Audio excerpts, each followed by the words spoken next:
ஓம் ஸ்ரீராம ராம ராமேதி ரமே ராமே மனோரமே சகசிரநாம தத்துல்யம் ஸ்ரீராம நாம வராணனே. உலகம் யாவையும் தாமுழா வாக்கலும் நிலைபெறுத்தலும் நீக்கலும் நீங்களா அழகிலா விளையாட்டுடையார் அவர் தலைவர் அன்னவர் கேசரன் நாங்களே. எத்திர எத்திர ரகுநாத கீர்த்தனம் தத்திர தத்திர கிருத்தமாஸ்தகாஞ்சலிம் வாஷ்பவாரி பரிபூர்ணலோச்சனம் மாருதிம் நமது ராட்சசாந்தகம். அஞ்சிலே ஒன்று பெற்றான் அஞ்சிலே ஒன்றை தாவி அஞ்சிலே ஒன்று ஆறாக ஆரியர்க்காக ஏகி அஞ்சிலே ஒன்று பெற்ற அணங்கை கண்டு அயலாரூரில் அஞ்சிலே ஒன்றை வைத்தான் அவன் எம்மை அழித்துக் காப்பான்.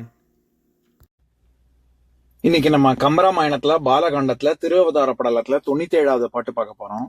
அரிய நல் தவமுடை வசிட்டன் ஆணையால் இரலை நல் சிருங்கமா இறைவன் தாழ்த்தொழா உரிய பற்பல உரை பயிற்று உய்ந்தனன் பெரிய நல் தவமினி பெறுவது யாது என்றான். இதுதான் பாட்டு. இப்ப பதம் பிரிச்ச பொருள் பார்க்கலாம். அரிய நல் தவம் உடை தசரதன் அரிய நல்ல தவத்தை செய்துள்ள வசிட்டன் ஆணையால் தனது குலகுருவாகிய வசிட்ட முனிவனது கட்டளை இப்படி இரலை நல் சிருங்கமா இறைவன் தாழ்த்தொழா கலைக்கோட்டு முனிவனது பாதங்களை தொழுது உரிய பற்பல உரை பயிற்றி தக்க பல துதிமொழிகளை தொழுது உய்ந்தனன் உன்னால் நான் உய்வு பெற்றேன் என்று கூறி பெரிய நல் தவம் இனி பெறுவது யாது என்றான். பெரிய நல்ல தவத்தை செய்து நான் பெறுவது இதைவிட வேறு என்ன இருக்கிறது என்று கூறினான். இப்ப நம்ம இந்த பாட்டுல இருக்கக்கூடிய நயங்களை பார்க்கலாம்.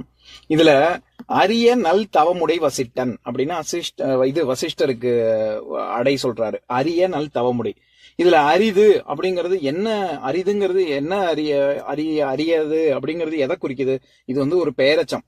அதாவது அரிய தவம் அப்படின்னு வருது இல்ல, பிறரால் செய்தற்கு அரிய தவம், அதனால அரிய தவம் அப்படின்னு சொல்றாரு. இப்ப திருக்குறள்ல கூட நீத்தார் பெருமையில 6வது அந்த அதிகாரத்துல 6வது குறள்ல செயற்கரிய செய்வார் பெரியர் சிறியர் செயற்கரிய செய்கலாதார் அப்படின்னு. பெரிய மற்றவங்களால செய்ய முடியாத அரிய விஷயங்களை செய்யறவங்க பெரியவங்க, சுலபமா செய்யக்கூடிய விஷயம் எல்லாராலையும் செய்யக்கூடிய விஷயங்களை செய்யறவங்க சிறியர் அப்படின்னு சொல்லியிருப்பாரு திருவள்ளுவர். அதுக்கு பரிமேலழகரோட உரையில செய்யறதுக்கு எளிய விஷயம், எல்லாராலும் செய்யக்கூடிய விஷயம் எது அப்படின்னு விளக்கம் சொல்ற இடத்துல மனம் வேண்டியவாறே அதனை பொறி வழிகளால் புலன்களில் செலுத்துதலும் வெக்கலும் வெகுழ்தலும் முதலாயின அப்படின்னு. அதாவது புலன்களை நம்ம மனசுக்கு நினைச்சபடி இஷ்டத்துக்கு செய்யறது, அதுக்கப்புறம் ஆசைப்படுறது, விருப்பம் கொள்றது, வெறுப்பு கொள்றது, அந்த கிடைக்கிற விஷயம் கிடைக்காம போச்சுன்னா கோபம் கொள்றது, இதெல்லாம் தான் சாதாரணமா எல்லாரும் செய்யற விஷயம். செயற்க அரிய செயல்கள் என்னென்ன அப்படின்னா இயமம் நியமம் முதலாய எண்வகை யோக உறுப்புகள், இதெல்லாம் தான் செயற்க அரிய செயல்கள் அப்படின்னு சொல்லுவாங்க. பொதுவாவே அஷ்டாங்க யோகம் அப்படின்னு சொல்லுவாங்க. 8 அங்கங்களை கொண்ட யோகம். யமம் நியமம் ஆசனம் பிராணாயாமம் பிரத்யாகாரம் தாரணம் தியானம் சமாதி அப்படின்னு. அதுல யமம் அப்படின்னா நம்ம நீதி ஒழுக்கம் எப்படி நடந்துக்கணுமோ அப்படி நடந்துக்கிறது. நியமம்னா நம்ம செய்ய வேண்டிய கடமைகள். ஆசனம்னா தேக பயிற்சி. பிராணாயாமம் அப்படின்னா மூச்சு பயிற்சி. பிரத்யாகாரம் அப்படிங்கிறது நம்ம புலன்களை கட்டுப்படுத்துதல். தாரணம் அப்படின்னா ரொம்ப ஒரு கூரிய சிந்தனை குவியம் இருக்கக்கூடிய ஒரு விஷயம். தியானம் அப்படின்னா ஒரு நம்ம நினைச்ச விஷயத்த இடைவிடாம நினைத்து அதன் வழி மனதை செலுத்தக்கூடிய திறமை. சமாதி அப்படிங்கிறது ஆன்ம நிலையிலேயே உச்சம் தொடர்றது, இரண்டரை கலக்கிறது. இந்த 8 விஷயங்கள் தான் செய்யறக்கு அரிய செயல்கள். அதை செய்யறவங்க தான் பெரியவங்க அப்படின்னு பரிமேலழகர் சொல்லியிருப்பாரு. அந்த மாதிரி இங்க அரிய நல் தவம் உடைனா இப்ப அஷ்டாங்க யோகங்கள்லயும் தேர்ச்சி பெற்ற அது உச்சம் தொட்ட முனிவர் வசிட்டன் அப்படின்னு சொல்றதுனால அரிய நல் தவம் உடை அப்படின்னு சொல்றாரு. கலைக்கோட்டு முனிவரை சொல்லும் போது இரலை நல் சிருங்கமா இறைவன் தாழ்த்தொழா அப்படின்னு. அதாவது இறைவன் அப்படின்னு இந்த இடத்துல வர்றது குருவைத்தான் இறைவன் அப்படின்னு சொல்றாரு. அதாவது இரலை அப்படிங்கிறது ஒரு கலைமான குறிக்கும். நம்ம ஏற்கனவே ரிஷ்ய ஸ்ட்ரிங்கான்னா சம்ஸ்கிருதத்துல கொம்பு, ரிஷ்யன்னா இது மான குறிக்கும். அதையே தமிழாக்கம் பண்ணி கம்பர் கலைக்கோட்டு முனிவர்னு சொன்னார்னு நம்ம ஏற்கனவே பார்த்தோம்ல. அந்த கலைமானுக்கு இன்னொரு பேர் தான் இரலை. அதாவது மான்லயே நிறைய விதமா இருக்கு. இப்ப இங்கிலீஷ்ல சொல்லணும்னா இது பக்கு, டியரு, ஸ்டாகு, எல்க்கு இந்த மாதிரி எல்லாம் சொல்றாங்கல்ல. இதுல இருக்கிறதுலயே ரொம்ப பெருசாகவும் கொம்புகள் ரொம்ப நீண்டதாகவும் கொண்டது கலைமான் தான். அதுதான் இந்த இரலை. ஏன்னா ரிஷேஸ்ருங்கருக்கே ஏன் ரிஷேஸ்ருங்கர்னு பேரு, அவருக்கு மான் கொம்பு இருக்கிறதுனால தானே. அதனாலதான் இங்கே இரலை இரலை நல் சிருங்கமா அப்படின்னு. ஏன்னா சிருங்கம்னா கொம்புன்னு அர்த்தம். மான் கொம்பை உடைய மா இறைவன், மிகப்பெரிய ரொம்ப புனிதமானவன், குலகுரு அப்படின்னு சொல்லி அவரோட ஒப்பிட்டு சொல்றதுனால அப்பேற்பட்ட கலைக்கோட்டு முனிவனது பாதங்களை தொழுது தொழா. நான் ஏற்கனவே சொல்லியிருக்கேன், செய்யா என்னும் வாய்ப்பாட்டு வினையச்சம் அப்படின்னு. சூடா, எல்லாரும் பெண்கள் சூடும் மணியத்தான் சூடாமணின்னு சொல்றாங்க. அதனால அங்க சூடாமணிங்கிறது செய்யா அப்படி வாய்ப்பாட்டு வினையச்சம். அந்த மாதிரி இங்க தொழா அப்படின்னா தொழலைன்னு அர்த்தம் கிடையாது.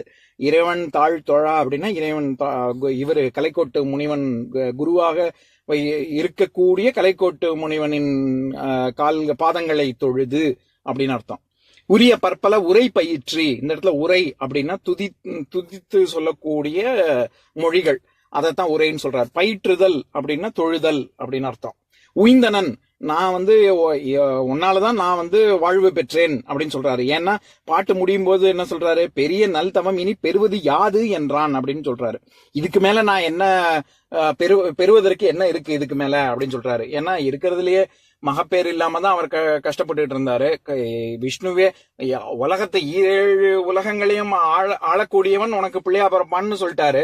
விஷ்ணுவே பிள்ளையா பிறக்க போறாருன்னா வேற என்ன, வேற ஏதாவது வேணுமா என்ன? அதனால இந்த இடத்துல அப்படி பெறுவது யாது அப்படின்னு கேட்கிற கேள்வி வினா எதிர்மறை பொருள் தந்து வருது. இப்ப பொதுவா இதுக்கு மேல செய்யறதுக்கு என்ன இருக்கு அப்படின்னு நம்ம கேள்வி கேட்டோம்னா அது கேள்வியா?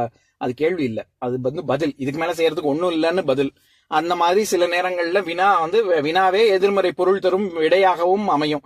அந்த மாதிரி இங்க யாது பெறுவது, பெரிய நல் தவம் இனி பெறுவது யாது அப்படின்னா இனிமே பெறுவதற்கு ஒன்றும் இல்லை அப்படின்னு கருதினான் அப்படிங்கிறது தான் கருத்து.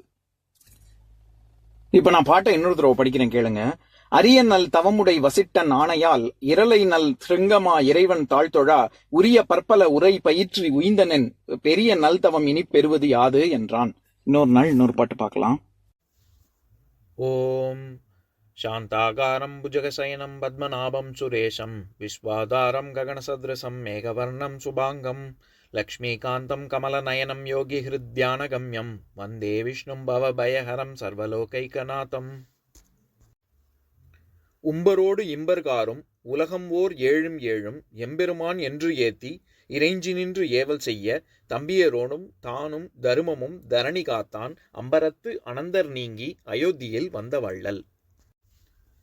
ஓம் பூர்ணமத பூர்ணமிதம் பூர்ணாத் பூர்ணமுதஸ்யதே பூர்ணஸ்ய பூர்ணமாதாய பூர்ணமேவாவசிஷ்யதே. ஓம் சாந்தி சாந்தி சாந்திஹி. ஓம் சர்வேஷாம் ஸ்வஸ்திர்பவது சர்வேஷாம் சாந்திர்பவது சர்வேஷாம் பூர்ணம் பவது சர்வேஷாம் மங்களம் பவது. ஓம் சாந்தி சாந்தி சாந்திஹி. ஓம் சர்வே பவந்து சுகினஹ சர்வே சந்து நிராமயாஹ சர்வே பத்ராணி பஷ்யந்து மா கஷ்சித் துக்கபாக் பவேத். ஓம் சாந்தி சாந்தி சாந்திஹி.